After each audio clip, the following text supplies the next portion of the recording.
Well, today's visit by Vice President Kamala Harris was especially exciting for one man. Yeah, small business, Durham business owner stepped outside his comfort zone by introducing the presumptive Democratic presidential nominee to supporters at Wake Tech. Yeah. Our Greg Funderburg is live for us. So, Greg, what is he saying about that big moment?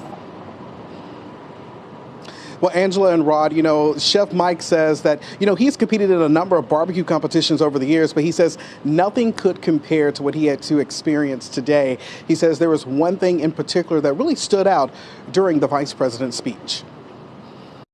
It is my honor to introduce the next president of the United States, Kamala Harris. Chef Mike D owns Mike D's BBQ in Durham. It's a big moment, he says. He had less than 24 hours to prepare for. So I got the phone call yesterday evening. I was standing right out here back behind the restaurant. At first, they were just like, would I be available to speak?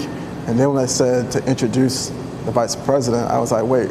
And you may ask, why his business? Mike D says second gentleman Doug Emhoff stopped by earlier this year for Juneteenth. And then she told the crowd that there's no bigger fan of Mike D's BBQ than her husband.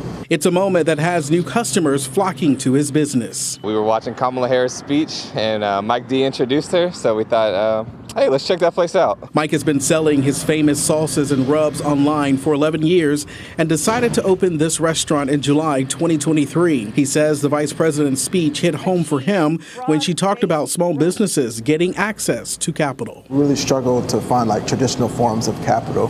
And so, what she wants to do for access to capital, but it really would help for us when we were getting started. So hopefully that's a thing that can help others going forward. And beyond policy, he says the vice president really helped to ease his nerves before taking the stage. It was great because she kind of hyped me up. She was it was interesting to have the vice president be your hype person. Well, Chef Mike also told me that when he was getting ready to open the restaurant earlier this morning, he was there preparing for the day, and then he hopped on the road a little bit later than what he probably should have, he said, and then he ran into some traffic, but he called a point of contact. He didn't really say who that person was, but they were able to navigate him through those roadblocks and get him there just in the nick of time. Reporting live in Raleigh, Greg Funderburg, CBS 17 News. I tell you what, phone call I want to know who he was talking to, but I really want to go to Mike D's, but maybe I'll wait a couple days because I'm getting the feeling it's going to be hopping right now. Yeah. Right?